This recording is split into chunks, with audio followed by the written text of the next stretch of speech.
And welcome, one and all to Saturday night conversations on TIN, and we are listened to all over the globe at this time. My name is Minister Ted Jones, and I have the opportunity to be your host this afternoon as Pastor Cordell McClure is out on matters of state and some very interesting um, developments. So I'm honored to be here this afternoon, and I am actually in the presence of, as per usual with this show, we definitely try to get the very best, the creme de la creme of um, intelligence, and of course in people who make impact in their own societies. And this evening is not any different. We have with us Dr. Faith B.Yisrael. She is in the island of Tobago, certainly one of the most outspoken young ladies in the realm of not only medicine but politics. And she is definitely one of the leading voices in the island of Tobago. And I dare say, if when you do get into her conversation, you would realize that she could very well be a Caribbean voice. All right? And we also have with us Dr. Maxwell Adeyemi, a renowned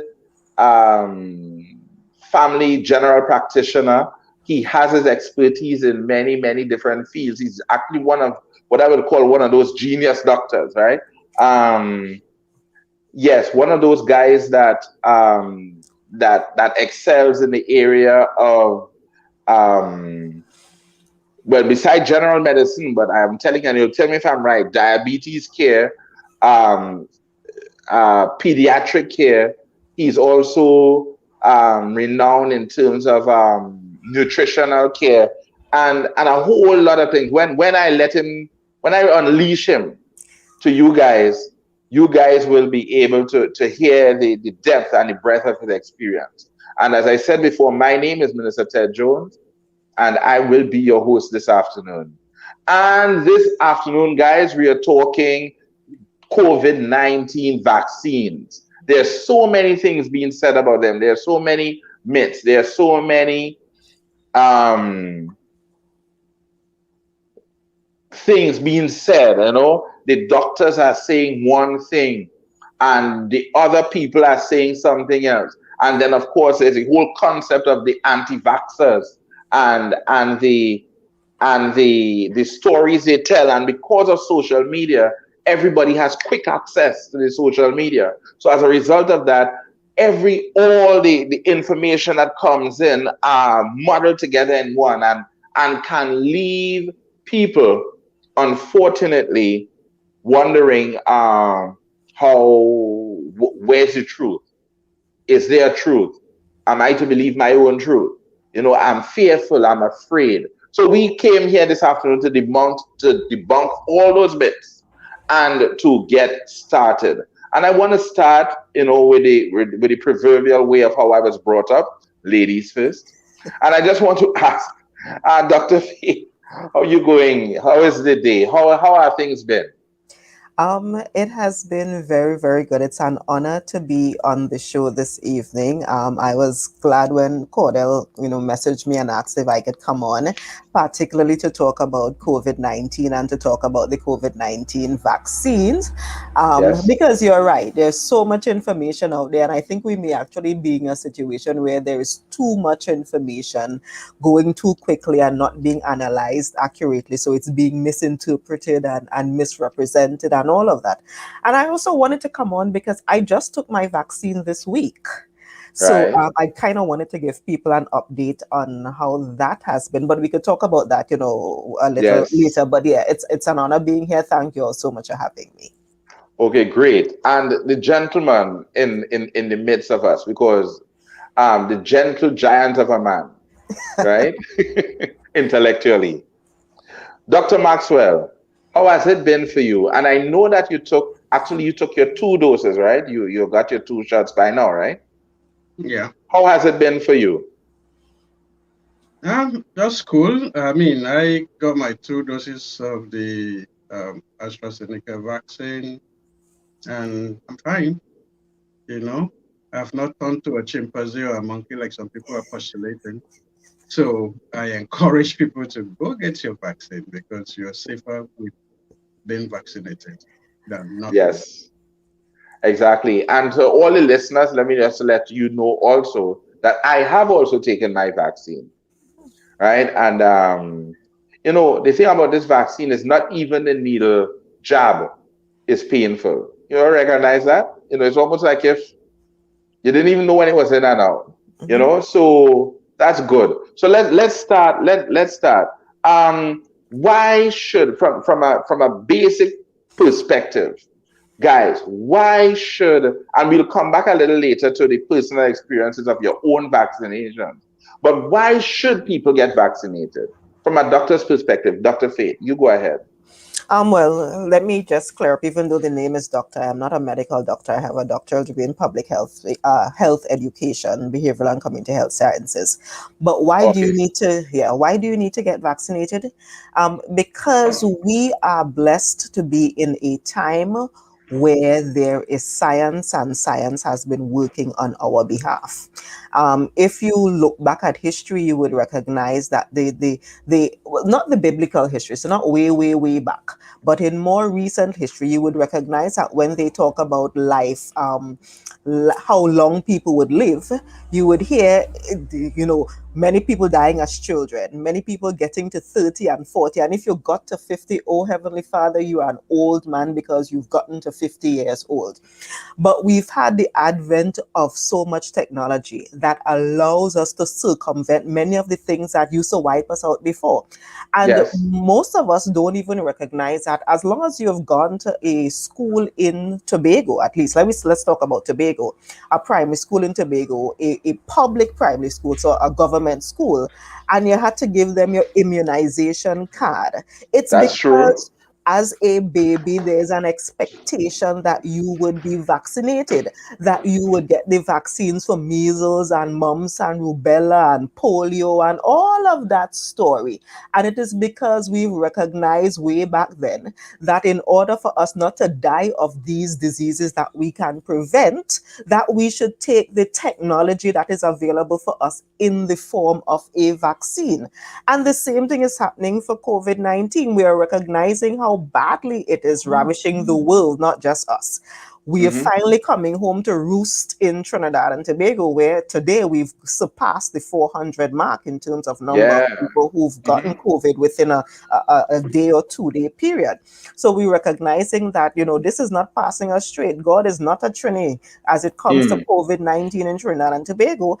And Mm. taking the vaccine is one of the many methods that we can use to prevent ourselves from getting infected on one side of it, but from getting seriously ill, even if we do get infected. Because the data in the US is already showing that the states where they have a significant portion of the population vaccinated, they are already seeing significant drops in the rates of people who get COVID 19, people who are Yes. hospitalized due to COVID 19, and people who die as a result of COVID 19. So the data is already there showing that the vaccines are already making our lives better. Well said, and I fully agree with that. I fully agree with that, and I think that's a great way to open. Dr. Maxwell, um, as a medical doctor, what has been your biggest struggle in terms of getting people convinced to take the vaccine? Basically, it's unfortunate that we are thinking this is a problem because vaccination is not a new thing, Mhm. right? Yes, I went to school in Nigeria, and even back days in the 80s when I went to school, primary school, secondary school, you have to get vaccinated. And nurses will come to the school. I could still remember as a primary two student how morbidly fearful I was when these nurses came in the class and you see all these gadgets and all the needles and everything, and you really want to disappear in the class, and teacher have to hold you down because you're bawling your heart out just to get vaccinated. And I will look at my hand from time to time. I still see the scars of the vaccination. You understand? Mm-hmm. So I don't know why people think this thing is a big deal. Yeah, it's a new thing. We had, vaccination for cholera, for meningitis, for polio, influenza, yellow fever, smallpox, Lassa fever, Ebola, pneumonia, mumps, tetanus, rubella, diphtheria, and now got COVID. So what's the big deal? So Wow. I think it's not a new thing. So we're just being a little bit lousy and churning up a whole lot of conspiracy theory. I remember when I graduated from medical school and I got the invitation to come and do my internship in Port Hospital in 1993. I could not travel except I had the yellow fever vaccine. Exactly. I bought my ticket and the airline sent me back and said, go and bring your yellow fever vaccine certificate. I still have it here. Yeah. I can display. It look kind of rugged and ragged, but this is in 1992. And it looks 1992, yellow too. It's still yellow, and, or is it? and it's yellow. So this was my yellow fever vaccine gotten in Nigeria in 1992 before I could board a plane. Mm-hmm. Yeah, Right. so I do not think it's a big deal. Therefore, people should just stop these conspiracy theories and not the saying that they are, excuses not to get a vaccine. We have a situation now where we have a very dangerous disease, like any other thing that has been before. Like when I was in medical school, I once saw a tetanus patient. And Mm. when you ever see how tetanus attack people, as a student, I was close to tears on a wardroom with my professor saying, what is wrong with this person? It was tetanus. Wow. And you never, never pray to ever let even your enemy to get that kind of infection. It is really distressing to see a patient with tetanus infection. But now we've been able Wow. to eradicate practically tetanus with a tetanus injection. You Yeah. look at polio, you see the damages that polio did. I mean, growing up as a child, I see people walking on their bottom, walking on their belly, walking on their chest because polio has crippled and paralyzed them. Yeah. Wow. And therefore, with the advent of polio vaccine, we were able to eradicate that. Mm-hmm. So what is the noise we make? We have over 20 different diseases that we have been able to tackle with, vaccine. With So vaccination. Mm. it's no big deal that COVID is now part of the gamut of diseases that we have to tackle with. So we have to get on with the business. It's not a new thing. But could I mean this may be out of our leagues, but as doctors or as people in the profession, the question that I would want to ask then is there a way of being able to legislate on behalf of the protection of people? Because the thing is that I mean I have said this in the past, and I say it facetiously sometimes that stupid people ought to get half a vote. They shouldn't really get the same vote as people who bright because it's like a waste. It sort of counters it out. So the question that I'm just simply asking is, shouldn't there be a way to protect people, the general public, from a public health perspective, Dr. Faith? Protect people from misinformation that can cause not only their demise through in ignorance, but also the demise of an entire age, Yes. an entire group. Yeah. Well, the question you've asked has been the centerfold of the field of public health from the beginning of public health. What Right. is that balance between an individual rights, which is also, you must also look at an individual's responsibility, with the need or the right of the state to protect the citizens. And that Mhm. is one that we always have to figure out where the right balance is. And what has happened is that public health has evolved to the point where, when we can, we push the idea of the health education. We push the idea of giving people the option and allowing people to make the choice on their own, because as a human being, that is one of your human rights. And only when it gets to the point of we have no other choice would we then go to the side of legislation, which, if you recognize, that is kind of what is happening in Trinidad and Tobago now. We've been Yeah. pushing, we've been pushing, we've been pushing. We spoke about wearing the mask, wearing the mask, wearing the mask, until it got to the point where they decided, okay, people not listening, so we now legislate wearing the Mm-hmm. mask. And it's the same kind of balance that needs to happen continually. I think what we need to do is to continue to listen to people who have questions, because there are people with legitimate questions. Mm-hmm. And if we take time to listen to the people with the questions, we can then figure out how to answer the questions. Because I've had a lot of conversation. Yesterday, for example, I had to go into Scarborough to get something at Assembly Legislature's office. So I ventured out of my home to go to get that. But while I was there, I made it my business that in every office I went to, I told them that I got vaccinated. And I spent at least 20 minutes talking with them, trying to get Mm-hmm. their hear what their questions were, answer them, and then have them say, okay, yes, now I understand.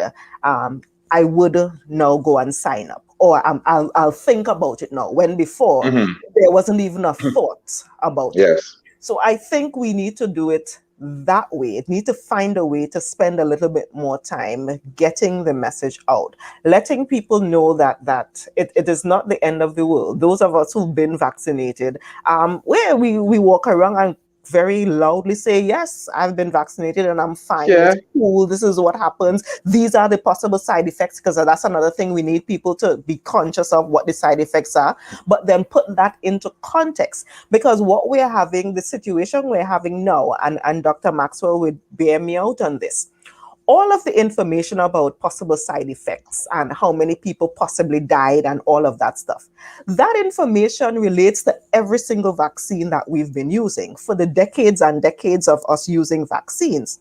It's just Mm-hmm. that that information has never really been out there in the public the way this information is now. To get that information, you needed to be a doctor, you needed to be a medical student, you needed to be a student doing public health or your PhD or something, and you needed to be in a situation where you had a journal that you had to go read the journal article, read the 10, 20 pages of the journal article to find out all of that information. But the fact is, Mm-hmm. that information, or the fact that we have all of these things happening when we have vaccines and so forth, has been happening for decades. It's just now Exactly. that the rest of the world can get that information at the snap of a finger. Not even at the snap of a finger. You wake up in the morning, you look at your WhatsApp, and it's all there. And because we are not used to seeing that information, we are not used to saying, okay, taking it into context. We are not used to doing the analysis. And let me give you an example of an analysis. A friend of mine sent me an article a couple weeks ago about the number of people who had gotten blood clots from taking the COVID-19 vaccine. And she was Mm-hmm. hysterical, blah, blah, blah, blah, blah. I read the article. The article included 54 people out of 13 million. And Mm-hmm. I did the maths for her. And I said, yeah, I know it's 54 people, which in our minds seems like a lot. But Mm-hmm. out of 13 million. Yes, exactly. And you could tell she didn't even read that far down in the That article, part, because I yes, was kind of exactly. real far down in the article. The 13 million part was real far down in the article. So when I Mm-hmm. said that, then she said, oh, that's not so bad. I No, said, it's not bad at all. When we do the maths, you realize the potential is very easy. it's very, very slim. Exactly. I'm talking about mathematics. Dr. Maxwell, Yeah. 402 people died today in Trinidad. Is that, at least that's a recorded amount. We don't know if after the report there may have been more, or if the reports jumped to the next day, in terms of that's maybe why they have this two day count. And we also broke another record in Trinidad and Tobago with 7 deaths, right? Dr. Israel gave us an example of numbers and how the numbers work out. But if, for example, I remember somebody sent some information to us, read that the population of India, for example, is 1,000 times greater than our population. So when we see 3,000 deaths in India, it works out to about 3 deaths, per capita, 3 deaths in Trinidad and Tobago. So 7 deaths in Trinidad and Tobago works out to 7,000 deaths in India if we go linearly per capita. The question that I wanted to ask, I hear the alarm in the voices of our medical practitioners when they bring their results. How is it medical? How are you doctors in the field feeling, knowing that there's this battle of COVID, and then there's this battle of information, and then there's this battle of resistance or hesitance. Give me a heart in terms of how is this feeling for you? Well, basically, my take to this is that we have to approach this at a point of collective responsibility. People are understanding that every manjack in Trinidad and Tobago right now have a responsibility to make sure that this is more or less put under control by collective effort. Now, talking about what Dr. Faith said, a lot of people are resisting this vaccine because they are afraid of blood clots. Blood clots is just one of the many side effects that we see in not only just COVID vaccine, but any vaccine, like any medication, plus including the Panadol that you take. Okay, so people might have aches and pain, people might have fever, people might have body pain, people might have a little bit of tiredness. That's just some of the things that we have experienced. You might even have allergy to whatever it is. So those are the different things that you may have when you have the vaccine. Now, taking the blood clot part of it and just blowing it out of proportion, which is what is being done right now to scare people, is just totally inappropriate. For example, and I argue this in one of my columns and talking to people on regular basis, but a lot of my patients keep calling, day and night. Okay, doc, can I do this? Can I do this? I'm diabetic, I'm hypertensive, whatever. The fact that you are diabetic and the fact that you have cancer and the fact that you have hypertension puts you at risk, and it's the more reason why you need the vaccine to protect you. Yeah, you really need it because of those things. So when we talk about the risk of you getting COVID and developing blood clot is as high as 11 to 17%. Because that is how the disease progresses. When you get COVID, you have a lot of what we call a cytokine hyperinflammatory conditions that also could produce a lot of clotting situation in body. So having the disease will put you at risk of clotting by as much as 17%.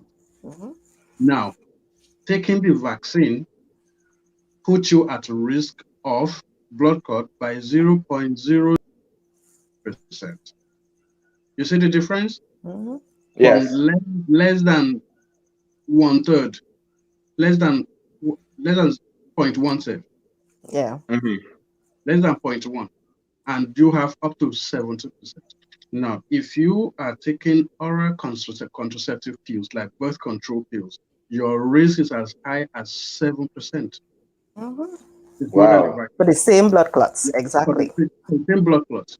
If you are smoking, your risk is over 20% to develop blood clots. If you do major surgeries, okay, your risk go up as high as 4 to 6% of developing blood clots just by doing surgery and lying down on the bed. So you have much, much higher risk of developing clots with all these little situations than when you take the COVID vaccine. So I don't know where the big hullabaloo comes in and people are so much in, over exaggerating this risk. But people smoking every day, They take in oral contraceptive every day. They still want to do surgery every day. They still overweight and obese. You understand? Which also puts you in his own self, risk of blood clot. Yeah. Therefore, those kind of arguments are unfounded. Now, it may be of concern, but it is not significant enough to override the benefit that you will get from the vaccine. That is what we call the risk-benefit ratio. Okay? Mm-hmm. So your risk of getting COVID and dying is much, much higher if you don't take the vaccine than when you take the vaccine. Yeah. And Right. because somebody say, okay, somebody get COVID and or they had vaccine and they develop clot and whatever, that is in a very small population, and that doesn't mean it will happen to you. The fact that it is mentioned that this is one of the side effects does not mean it will happen to you. For example, you leave your house every day and you come home. Now, on the road, you will meet an accident. Do you say because there's an accident between Crown Point and Scarborough, yeah, you stop driving or you pack up your car and you walk to Scarborough every day? No, you won't. You Uh, stay, you stay driving, yeah? So the risks are that people will get into accidents, but that has not stopped you from driving on a daily basis. Yeah. So true. people may get blood clot. Yes, it's a noticed side effect, but it is in a very small Small. population, and that does not mean that person will be you. Fine, it may be, but the risks are very, very, very small. Right. Yeah.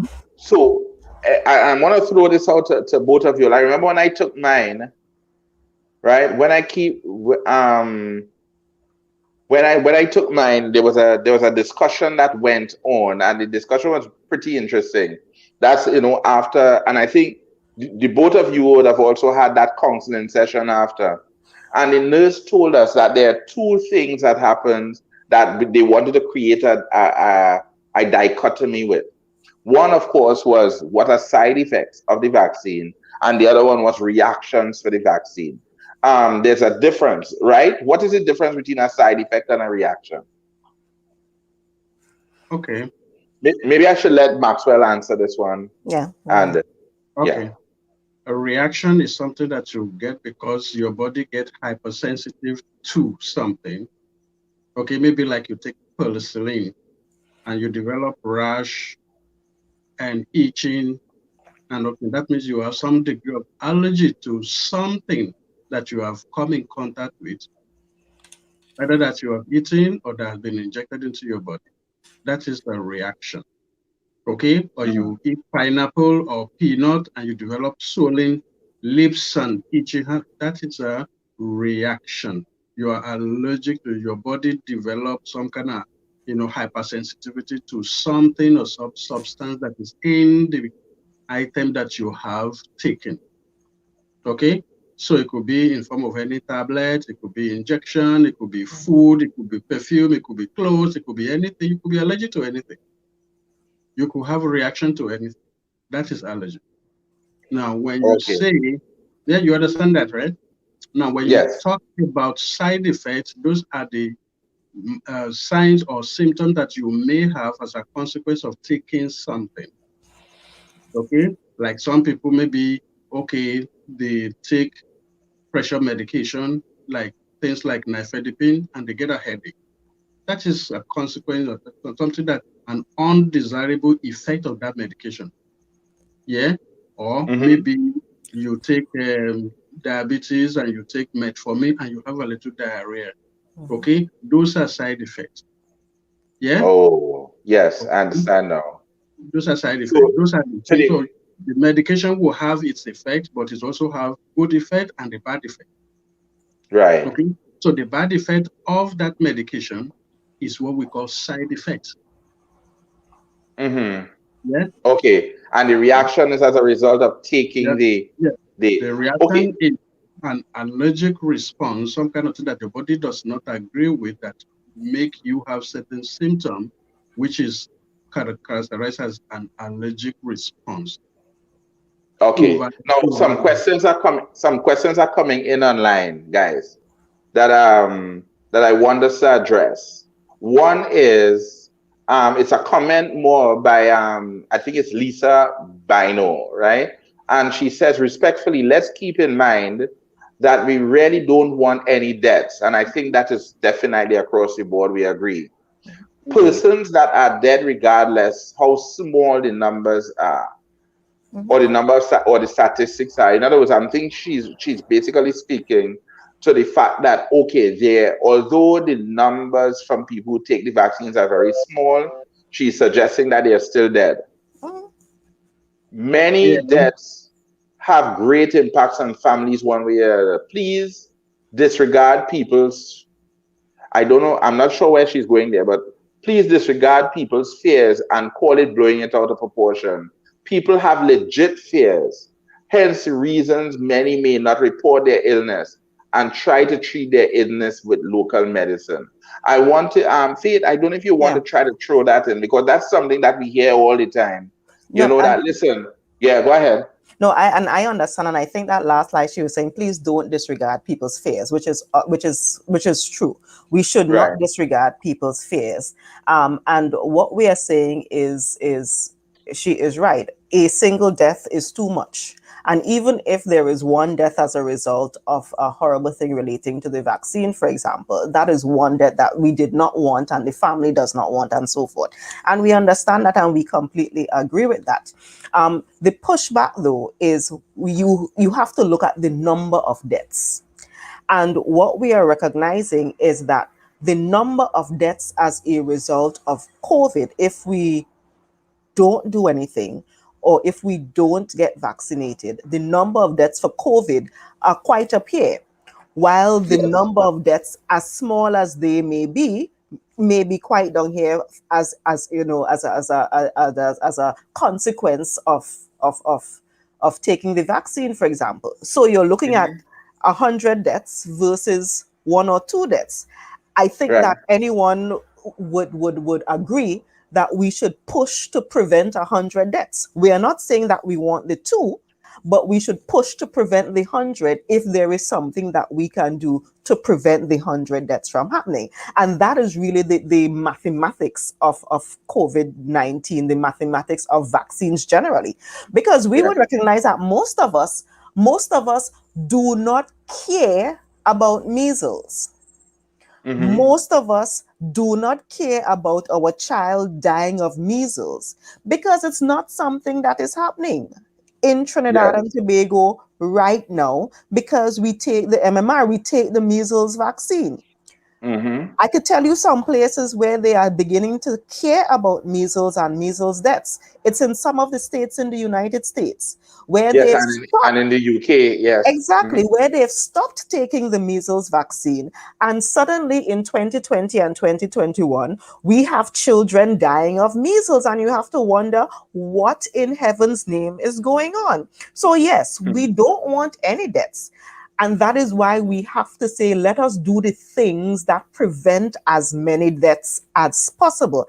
And we have the data that shows that vaccines have been preventing many deaths because I am sure if you ask anybody in Trinidad and Tobago when last they heard somebody died of measles, they can't tell you. When last they Yeah. heard somebody died of polio, they cannot tell you. When last somebody had tetanus, they cannot tell you. When last somebody had yellow fever and died of yellow fever, they cannot tell you. And the reason they can't tell you when last you heard about that is because we have been taking the vaccines for those diseases and therefore have been preventing them from coming and preventing our babies and children and adults from dying from them. And we want to do the same for COVID. And I just want to throw in something. These years, because of the technology, you started that way. We have so many centennials now, right? Centurions, sorry. And if you look on all of their arms, they have taken the vaccines, and they were still able to live to 100 years old. Yeah. So the thing is that I just want us to remember that. Um, Sons, I think it's Sons Braffett asked this question: is the Sinopharm vaccine safer than AstraZeneca? Dr. Maxwell, I think that is your thing, your line, and also what's the efficacy of the two? All right. Basically, I just wanted to put a little thing on what Dr. Bregner just said recently with regard Yes. to people having, some fears. Okay. The thing is, the fears are real, and it is not something that we can ignore. Mhm. Some people are braver than some. Yeah. Hello. Yes, go ahead. We're hearing Oh, you. okay. I wasn't seeing anybody, so I thought it's just me alone. Right. The thing is, even myself, when I wanted to take the vaccine, I had some fears. The fear was real. Mhm. And I had to call my doctor and I said, hey, look, I wanted to take this vaccine. I said, okay, Max, go ahead. And so I had need that kind of validation, Mhm. to say, okay, look, I had to discuss with my family, hey, listen, I'm going to take this vaccine. So I don't think we're trying to dismiss people's fear. I mean, people's grade of or the level of fearlessness may vary, and people might, not express fear the way others express it. So the fears are there. It is not that we are dismissing it, but the fact is the risk outweighs the benefit that we gain from the thing outweighs the risk. It's like you're trying to save somebody from a hostage situation, Mhm. and somebody the captor is holding on to the person. It's either, if you have 10, 15 people, you know at that point in time somebody may have to die. There has to be some kind of collateral damage, as they call it. Everybody may not be able to make it out alive, but you don't say because of that you will not rescue the other people. Yeah. Mm. So you still have to put it in a balance in terms of, what the people fears are and what are the benefits that we're gaining on a larger societal benefit, because it's on a large scale what is going to benefit the country as a whole or the world as a whole in terms of taking or not taking. On the other, the question you asked about the vaccine, the Sinopharm vaccine out of China, it is just been, approved by WHO a few days ago, but it's been used in other countries. Okay, Hungary has used it. Um, United Arab Emirates has used it. Saudi Arabia has used it even before it was licensed. Last year, they've been using it since like December, right? So it's just one of the other ones. We have the Pfizer, the Moderna, the Johnson and Johnson, AstraZeneca, the Novavax. So this is just about. Then you have this Sputnik from Russia. All right. So there are quite a few vaccines out there. I'm not too sure if the Russian one has been licensed by WHO yet, but the most recent licensor has been the the the Sinopharm. Now, Son, why AstraZeneca is about 90, 91, 92, Johnson and Johnson is about 90 something as well. Moderna and Pfizer is about 95, 96, somewhere around there. The Sinopharm, as of now, is kind of rated around 78 to 80%. Now, the percentage does not make them more efficacious than the other. It's just that is what the research that have been, thrown out. That is how effective the vaccines are for now. Some of them, one dose might be up to about 50, 60%. And then when you take the second dose, it boosts you up to 100%.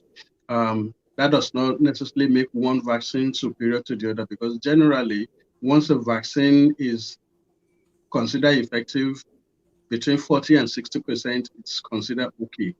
Right? So right. these ones are above 80 and they're above 90. So most of them have more or less crossed the Threshold. standard threshold of being effective and safe.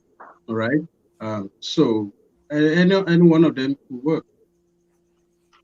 And Wow. Ted, it's also important to note that if the comparison is 60%, 70%, 80% for whatever versus 0%. 0%. Yes. Those are the two differences you need to look at. And Yeah. a 60% or 70% effectiveness or protection is better than a 0% protection any day. Right. Exactly. No, and that's, I think, and if I were to answer their fears too, her fears also, yeah, we definitely don't want any deaths. The thing is, when I did my maths, and I think that I was pretty good at maths, um, the the ratios of deaths to those with COVID versus those who take the the vaccine in terms of the deaths, the so-called deaths from the effects of the vaccine to the deaths from COVID are actually something like 3,000 to 1. So the question that I have is, in some cases, 3,000 to 1. So just as what Dr. Maxwell was talking about, rescuing 15 people, maybe with one being sacrificed, and that's even a kind of a funny way to put it.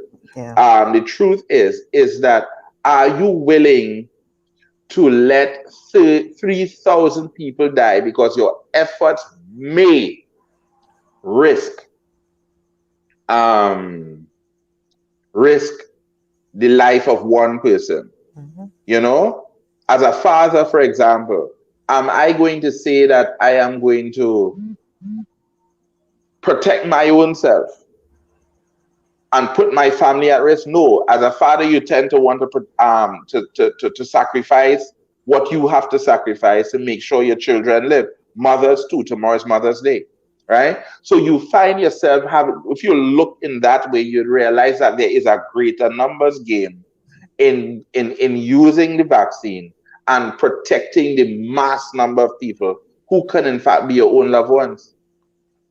You Yeah, know? and it need to be emphasized that one death is too many. So we're Yeah. not invalidating the person's concern. Very valid concern, and it's only if the thing hit at your doorstep. I mean, even if one person out of a million person die, the family that lose that person, obviously they're going to feel the grief. They're going to feel the concern. We're not minimizing or underestimating the severity of one person dying.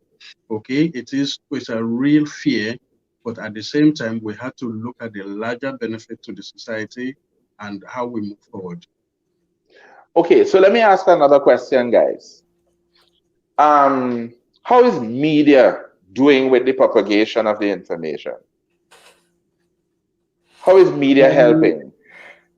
I have Um, a problem. I have a problem with the way some part of the media are handling the thing because they are adding and when you say media, social media is obviously making a mess of them because of the the the, the way um, you bombard people with negative and conspiracy theories and all these things. So and it is very difficult to really regulate social media because anybody can stay in their house and do whatever they want, post any kind mhm. of junk they want to post, and it goes and people just but I think the media, the mainstream media, need to be a little more responsible because there's too much of sensationalism sometimes, and there has to be some degree of collaboration. They are called the sixth estate, but the sixth estate need to be responsible and work in collaboration not only with the government but with the health fraternity to promote that which is the science rather than sensation, rather than okay, hey, 7 deaths in one day and 25 whatever, and just splashes across and whatever, rather than say, hey, listen, you guys need to go and take your vaccine. Vaccine will benefit you. Try to be more Hmm. positive and help the the fight against the COVID rather than sensationalism that, in their mind thinks they will sell more to people who like bacchanal and whatever. So we need to make the sensationalism a little less and be more proactive and more positive and try to be to let the media also play their role in helping the education of the general masses. Okay, and the problem with the social media is there because we have very little control of that, but as much as possible, we also try to counter that. Yeah. Yes. Faith, you And were going to say something? yes, because like even just before getting onto the program, I actually had to comment on a media personalities page where the person reported that the physician an ICU physician, recently died from COVID, and the report was that they died from COVID. But the person also reported that the person was that the doctor was vaccinated, and I had to respond and say, okay, so if you're going to give the information that the person was vaccinated, you need to give us a little bit more information. So let us know, when was he vaccinated? Did he actually get the 2 doses, or did he just get one? And how long ago was that? Because, just saying he was vaccinated right after we announced that he died is also pushing that narrative that vaccines aren't good. When in Yes. fact, if we know how these things work, we would know that after you get vaccinated, you still kind of have to wait a little bit longer for the Mm-hmm. vaccine to start working. And I use the example of birth control pills. We've all known as a woman, well, I don't know if you gentlemen know, but as a woman, we know that when you start taking the birth control It pill, doesn't work for us. and the first thing the doctor or nurse tells you is that you need to keep using the condom for at least a couple weeks until it builds up in your system, because you start taking it today, it does not work immediately. So just throwing out the information that the doctor was vaccinated is again kind of feeding that kind of frenzy, feeding that kind of Frenzy, yes. misinformation, that kind of sensationalism, when in fact we could have used that time to present more credible information about the situation and allow people to have their fears eased. And, we keep saying, yes, it's a fear. Listen, I have been telling people to go and get vaccinated. And when I was going, my mother messaged me in the morning and said, oh Lord, I'm praying for you. That kind of. Yes, yes, So the yes. fear is real. It is Mm-hmm. real. When I came back and the next day, I didn't message her for a couple hours, and then she messaged me the night again frantically. And I'm like, oh Lord, woman, I forget to message you. I'm good. I am okay. You know what I mean? It is real, and we know why it's there, and we know what's going on, but Mm-hmm. everyone needs to play their part in ensuring that we don't run away with the misinformation, and that we all get accurate information. And I think Right, media really, really has to step up with that. Media has to step up with that as well. right. You I see, know that. in adding to that, right? I don't think it's only about mother. When I was going to get my thing, look, my mother was frightened. Okay, Yes, my all mom too. all she's praying that I hope it will agree with your body. I pray it will agree, and that is what praying whole day. Coming the first thing, like the next morning. Okay, how are you doing today? What do you have? What complaint you have? Hey, mommy, I'm okay. You understand? And that's the truth. And this is how we all, feed into our face. I mean, I also use even my bishop as an example. When he got to he had his own fear too. I Mhm. mean, this Yes, is a man of God who would think, okay, look, he up there, but he too was a little, and he's also a doctor and a man of God, right? Yes. a doctor. You understand? And if he could tell me he was also scared, you understand? Who is we mortal people? That kind of stuff. Mhm. Yes. But what I'm saying And is that mhm. the people who pelting these narratives, okay, you say this doctor died, and okay, you can't tell us when they got the vaccine, because when you get the vaccine, it will take some weeks Mhm. before the thing will reach up to even the first tranche of protection, like say about like say 40 or 50%. Then when you Yeah. get the second one, it goes from there to about 90%. Now you don't know what the comorbidity that this person have. You don't know when this was. So if you want to tell me about the doctor's history, then you need to tell me about his comorbidity, any other pre-existing condition. When did he take the vaccine? All the other things that come to it. Don't just take one aspect of it and you run with it and confuse people's head. Yeah. And that particular Okay, person, great. So, yeah, guys, that listen to particular me. person. Social media is really kicking up. They're asking a lot of questions. So I just wanna get some questions out to you. With regard the vaccine, which I guess is the Sinopharm versus AstraZeneca. The Sons Braffett is asking if the side effects are similar for both. Basically, if the both of them have pretty much similar side effects. All the vaccines generally have the same side effect. Yeah. All of them, you have the the symptoms, because you're trying to mimic the virus. Therefore, you will have the symptoms of the virus, but it is not Mm-hmm. going to be something that will get you severely sick as if it is the virus. So you're talking of the headache and the muscle pain and the fever and the body aches and whatever, it will come, okay? Because the vaccine that you are given against a disease is to mimic the presence of that disease. So the symptom of that disease is really what you will get. Hmm. As a matter of Right. fact, I tell people that, when you start getting those things, it really means that the vaccine is working. That is That how your you body know that is your body is responding. Mhm. responding the way it should. That is how you know that the vaccine is working. So don't be prepared for it. Don't be afraid of it. Of course, I'm sure like when you did TED, they actually called me and asked me the following day, how are you feeling? What's going on? They called me the second day, Yes. how are you feeling? What's going They on? To call me make too. sure Yes. everything was fine. And you had the instructions that if as we just say, water more than flour, to Yes. then call and get up to the hospital or anything like that. But if it's a normal thing that we've all Yes. experienced some kind of flu. If you've experienced chikungunya, for example, you know what that was like. We've survived that kind of thing. So those are the kinds of symptoms that you expect to get, and that is normal. That is normal. Great. And if you don't get any symptom, actually, it means that something really ain't right with your immune system. You understand? You have to get your immune system hyped up and have these symptoms. But the Yeah. symptoms will Exactly. not be severe enough to get you sick.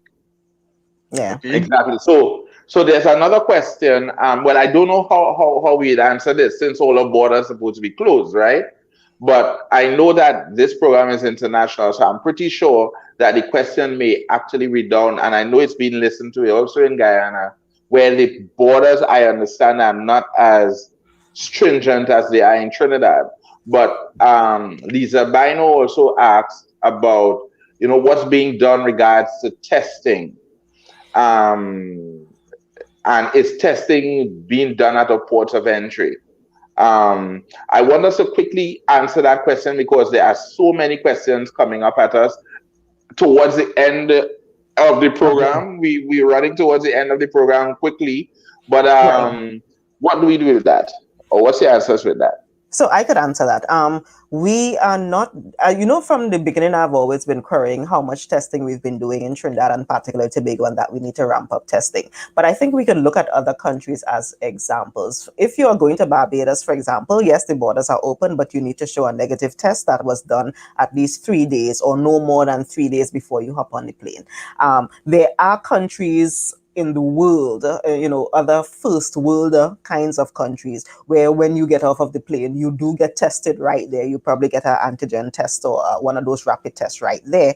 And you have to sit in the airport for a little bit before you even leave because they're waiting to test you right there. So we are not at that point now. If you realize in Trinidad and Tobago, our borders aren't even really open per se. You Right. still have to get permission to come in. So we are not at that point yet, but it is definitely something that we should be looking towards, because the technology is there to give you rapid testing. And as we get that's now the other thing is, as we get more and more people vaccinated, that may not be such a big issue. As we get more and more people vaccinated, when we get up to that level of herd immunity, the testing itself may not be such a critical issue for just Right. regular people traveling and coming into the country and that kind of thing, because we're all vaccinated and we'll all be fine, which is Hmm. another reason to get vaccinated. Wow. And Ashamaz asked this question, guys. What are some of the things we can do to prepare our bodies for the vaccine? Hydrate, drink water, rest. Oh, one of the things, and I'm sure this is something you would talk about, Dr. Maxwell. When I went on Wednesday, one of the things we recognized is that a lot of people with comorbidities, so maybe high blood pressure, high blood sugar, and all of those things, did not take their medication the morning as they normally do. And the Right. nurses were having a fit because it's like, no, we need you to take your normal pressure tablets. We need you to take your normal sugar tablets, whatever it is you normally take. take it, because you would now come without taking your tablets, your blood pressure very, very high, your blood sugar very, very high, and then they would not be able to administer the vaccines to you, because if you're out of range, then they will not do it at that point because it is not safe to do it. So definitely Exactly. do what you normally do in terms of your medication. Eat your breakfast normally, rest up. Depending on where you're working and what you're doing, you may actually need to take a couple days off after, because your body may actually really respond with the flu-like symptoms, and it may really be difficult for you to go to work, maybe the next day or for 2 days after. So if you can, put that in place so that you are prepared for that kind of response as For well. the side effects or reactions. I Yes. agree. Mhm. Also, Sharon Davidson asked a question. If you are allergic to NSAIDs, right? That is the non-steroidal anti-inflammatory drugs. Inflammatory. Oh yeah, yeah, yeah. Hated. Sorry, like a doctor there, right? Could you take this vaccine? Because basically, once you're not allergic to any substance or component of the vaccine, okay, you can take the vaccine, because what Hmm. you are going to react to will be the substances or the things, the component, other things that are added to stabilize the vaccine. Okay, some might be people like some vaccines. Some of them contains egg and egg-like stuff. So if you're allergic to egg, they will say, look, you can't take this, or you may have a reaction to this. So allergic to any other medication has nothing to do with you taking the vaccine. However, I always take people, if you have any reaction in terms of body pains and fever and whatever, stay with Panadol because it is safer, okay? Because all the other NSAID, which is a non-steroidal anti-inflammatory things, may promote bleeding and stuff like that. So you kind of try to stay away from that because it's not too sure how things are going to react. So the Panadol is always a safer bet to deal with your aches and pain and fever when you're taking this part. Okay, but what about things like Benadryl, for example? If because this is what I'm thinking, if it's wise to take the vaccine, but the medium through what that brings the vaccine is something you are allergic to, is there any other way you can get the benefits of the vaccine without the medium that you're allergic to? Yeah, if you're allergic to a component of the vaccine that has been identified, usually they will ask you to either not take it or you'll be taking it under strict monitoring. Yeah. So somebody Hmm. will have to monitor you so that if there's any kind of problem that is cropping up, it can be dealt with immediately. And that is why even when you take the vaccine, you are required to stay for at least half an hour, okay, which is sufficient time for you to develop any kind of allergic or anaphylactic reaction. You will be able to be picked up and to be dealt with. Now, even if you have allergy to the vaccine, there are treatment modalities and protocols to treat allergies, so it can still be dealt with. It's when you go Hmm. into very nasty anaphylactic reactions and your body go into shock that may become fatal. We hardly get that. Mhm. Okay, okay. Well, you shouldn't say that because people on the whole conversation we had tonight, somebody may just pick up on that one thing and say, vaccines just get happy, shock. That long word shock. And then all of a sudden, that's another reason. Anything could give you anaphylactic shock. Even you eating your peanut or your pineapple at home or Hmm. taking your Panadol or any other medication or food could give you anaphylactic shock depending on how your body reacts to it. So it's not a Yes. particular, not peculiar to vaccines or any other thing. So it could And happen that with is anything. Yeah, and that is why, Ted, when they ask you the series of questions when you go in, one of the questions they do ask you is whether you are allergic to anything and what are you allergic to. And you need to be Yes. very, very honest with them when you are answering that question.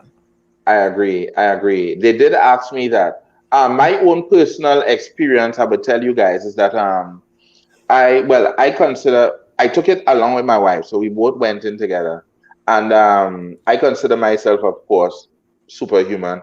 But you guys know that. But but I would tell you, the evening, during the day, you started to feel like if a flu was coming on, like a slight, that feeling you get, hey, like a flu coming on, but you know that you got it, so you know it was that.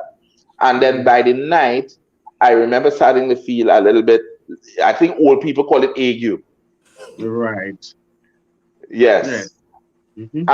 And that is at the point in time Panadol. the Panadol. Um, And by the next time I got up the morning, I was really good to go, I could have faced the day. My wife, on the other hand, she didn't go through that. She didn't get any fever, but the next day she felt a little bit of body pains and that kind of thing. I think my wife was more just upset that they called me, and they didn't call her. You know? Tell her she will get a call. Even me, self, when I took it, then I got call. The first dose I got, I didn't get call for the first 2 days, and about the third day, somebody comes and says, "Now are you calling me after since Friday?" I said, so that's a normal feeling that this is a sentiment. But the second dose I got last week, every day they were calling me. You understand? And the other But thing I wanted guys, to point out, yeah, go the other ahead. thing I wanted to point out actually is that you see this COVID vaccination drive is also opening up another thing that we have not seen. And that is that it's now creating an opportunity for people to know that they have comorbidity. People who yeah. actually they know that they were hypertensive, people who didn't know that they have diabetes. So when Mhm. they start to take their blood pressure, realize, okay, your blood pressure is high. No, but I never used to have high blood pressure. Yeah, but you realize now your blood pressure. So it Yeah. became like a little screening exercise now. That people Yes. who think they don't have anything, but because they have never been checking. Mhm. So Yeah, that's true. an opportunity to also know that you going for the vaccine and you get it is another thing for you to discover, if you have comorbidity, not to just assume you don't.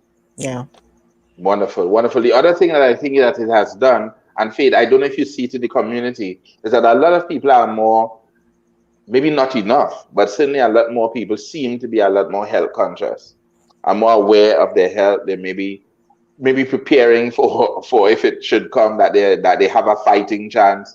But do you see that in your community and that kind of thing?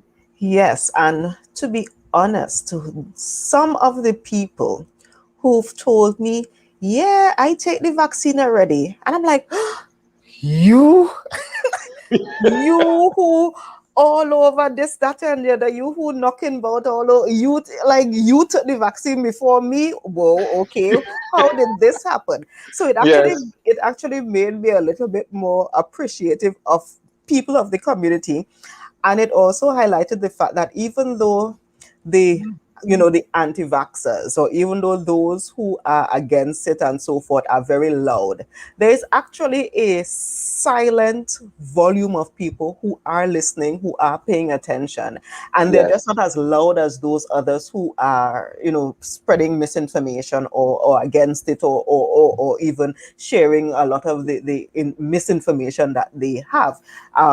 So that was actually quite heartening to recognize Yes. that we are not just, it's not falling on deaf ears. There are people who are actually listening and who are actually following too. Because when that one particular person told me, I was floored.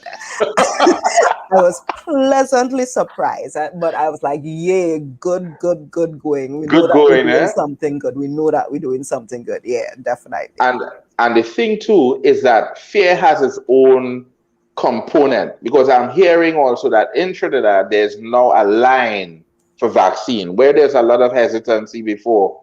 It's like when you realize that the rubber hit the road and Yeah. people are dying, and you're getting the thing that the hospitals are filling out, right? And I'm pretty sure that right now our hospitals are already overwhelmed, Yeah, right? Based on the numbers that we'd have heard today alone. exactly. So with that in mind, I'm beginning to think that people are now saying, listen, before I was on games, this is serious thing. Let me look for a vaccine. And if that is what it had to take, as long as people become wise enough to take the vaccine, I am all for that. I understand Yeah. the lines are pretty long for vaccines in Trinidad. Yeah, it seems like that. And, because when you're looking at it, for the last less than a week, you've had 20, 30, 40 people have died in a matter of days. Because when you have Yes. one day is 10, one day is 7, one day is this, that, and the other. And we went from having a situation where they weren't even really reporting deaths. We weren't even, I mean, you may have had a death here or there, but we Mm-hmm. weren't even really reporting it. So suddenly you realize, whoa, boy, man really starting to dead. That Yes. really does get people up and running, up and Mm-hmm. thinking. Yeah. It makes it look, I said this on another program the other day, that the man with experience and training is never at the mercy of the man with just an opinion. Mm. You understand? Shouldn't be, yeah? You understand? Yeah, he has the experience. He knows what's going on, and it happened in the United States too. That a lot of Hmm. people were against the vaccine until um, until now. A lot of them are taking it, and I say good for them. Yeah, yeah, certainly. Right. I'm seeing one of the listeners or viewers actually suggesting, this is Sharon Davidson, that they're seeing now that some people give their babies Panadol before they get vaccinated to cut the effect of fevers. Is it okay to take Panadol before? What do you say, Dr. Maxwell? Yeah, that's a bit of personal sentiment. It's really not absolutely necessary, okay, to do that. So I know some people when they bring their kids to the health center and they get the vaccine, they come, doc, I need some Panadol just in case, So it's not necessary to take it before, but as a precaution, do have it at hand so that if fever or body pain, should occur, then you can use it. Yeah. Okay. Okay, but what does the Panadol do? Does it stop the symptoms, or without the Panadol you can actually get legitimately sick? No, Panadol acts in two different ways, an antipyretic and analgesic, which means antipyretic means anti-fever, so Fever. it helps you to control the fever, and analgesic means it's a pain reliever. Okay, so it does two things. So it helps you to control the fever and also help you to minimize your pain. So that's why Panadol is widely used and is widely safe. That doesn't mean Panadol doesn't have its own side effect. And some of the Hmm. people who are against taking vaccine today now, if they hear all the different side effects of Panadol, they possibly stop taking Panadol tomorrow morning. You understand? But Wow. look up the side effect of Panadol, which is paracetamol. The trade name, I mean, the medical name or the scientific name is acetaminophen. When you look at the Hmm. side effect today, tomorrow you will stop taking Panadol. But Wow. everybody Well, I taking don't want to Panadol see every it. day. But everybody taking Panadol every day for little people got doses of Panadol every day, come up to 6 and 8 tablets a day.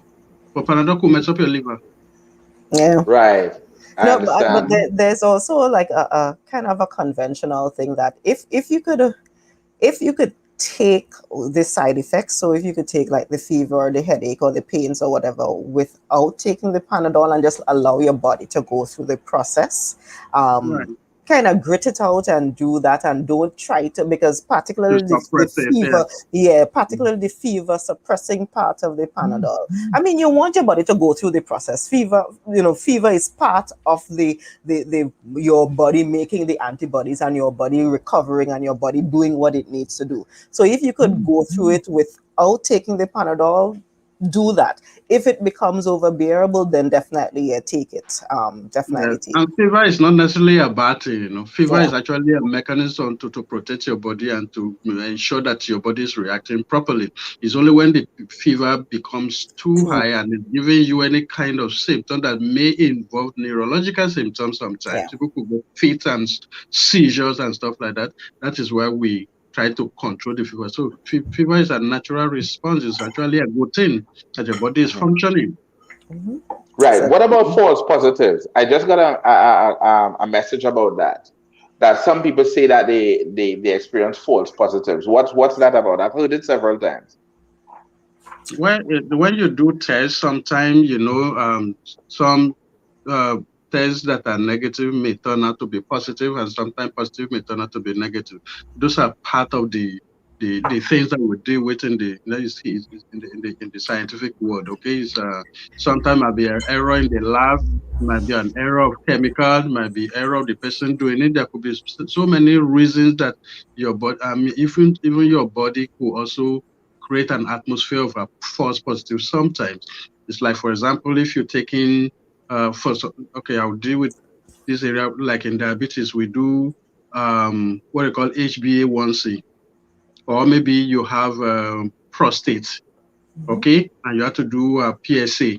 PSA might be high for so many reasons, mhm, okay. If you had sex the night before, if you have any kind of other infection going on in the prostate, or if you just had a digital rectal examination the day before you do or immediately before you do the thing, you could have false results. yeah. Yes. They could be elevated. There are some situations where you take the diabetic test with the HbA1c, if you have sickle cell, if you have dehydration, if you have so many things that could affect this. So being false positive or false negative could have a number of factors. That could be the patient factor, and there could be reagent factor. That could also be the person who is doing the test Because, factor, human error. So there mhm, Mm-hmm. could be so many reasons. So we have yeah. to be put in technical context. So if you're not sure about it, then you repeat and then you get the proper thing. Right. And we could Okay. also, if you also, and it also depends on the kind of test that you're doing too. Because Right. for a lot of the screening tests, remember, screening tests are tests that are supposed to be done quickly and relatively cheap. For many of the screening tests that are available for diseases generally, I'm not speaking about COVID specifically, there is a certain level of inaccuracy that is expected in the Right. test result because we are trying to get um, as many accurate results as possible cheap. So Mm-hmm. there's again that balance in that is an acceptable thing, that we know that when you're doing screening tests, you are going to get false positives, you are going to get false negatives. That is why it's a screening test, and that's why you go do, a confirmatory test after, and then all of the things that Dr. Maxwell spoke about comes into play again Exactly. in that point too.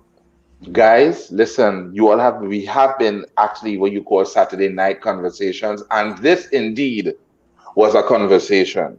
I really want to thank all the people that have been listening. But before we go, because people are still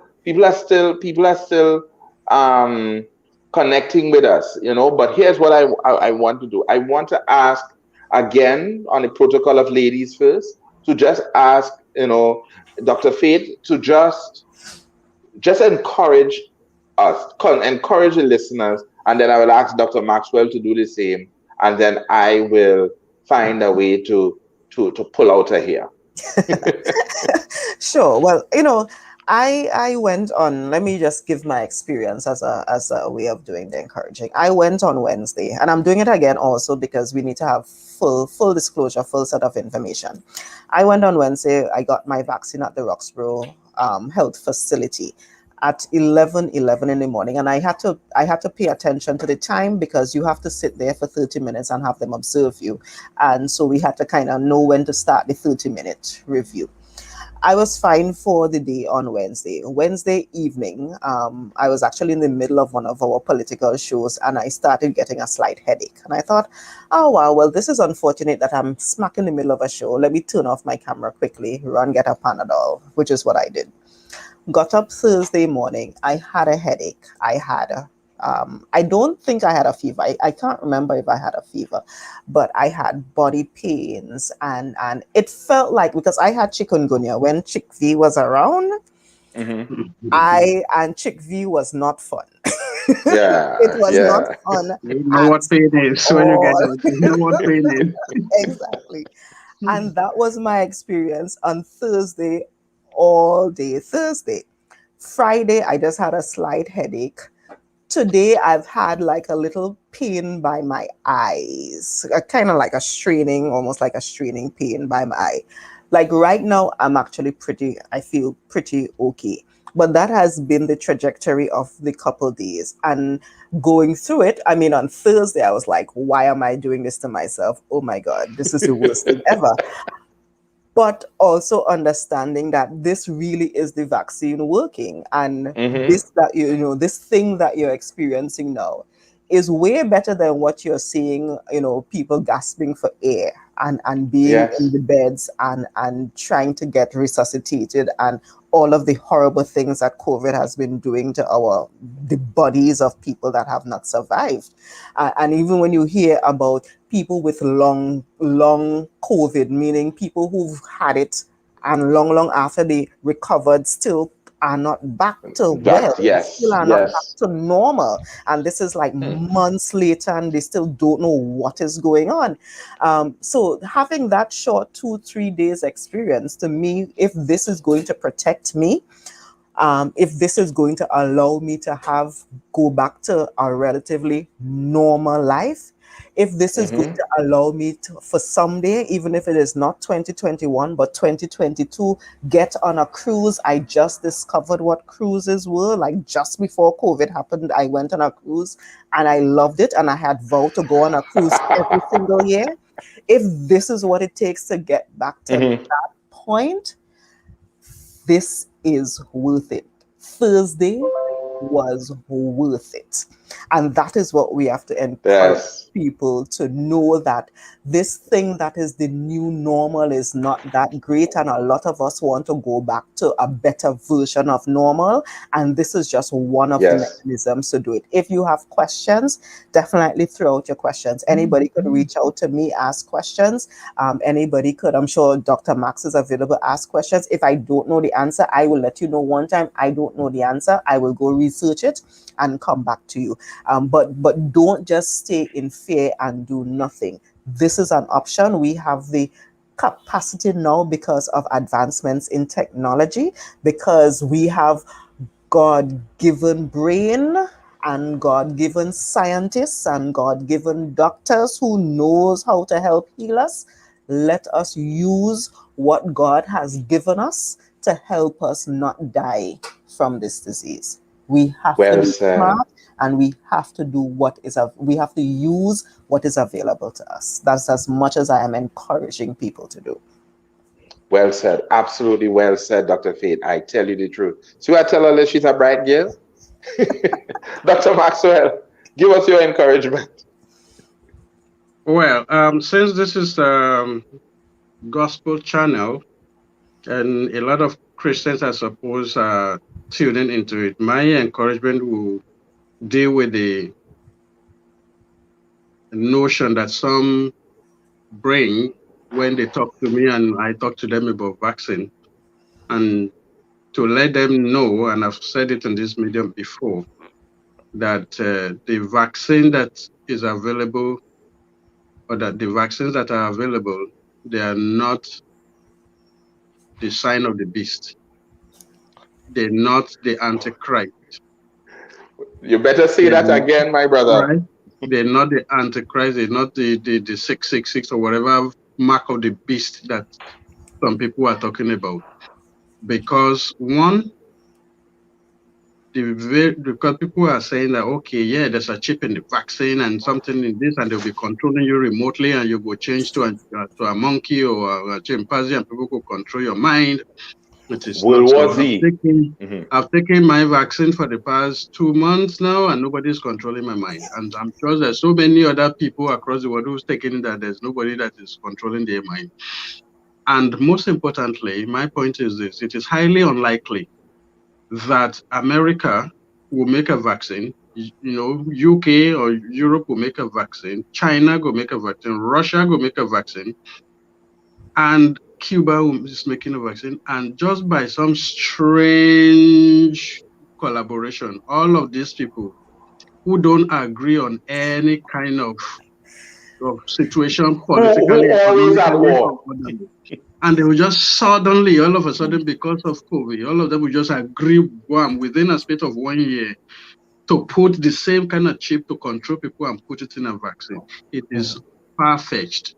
Yeah. I do not think, Yes. as we speak right now, that America and China are in good terms. And I do not think Russia is in any kind of mushy with America for them to just suddenly agree and okay, well, we're gonna put our chip to control everybody.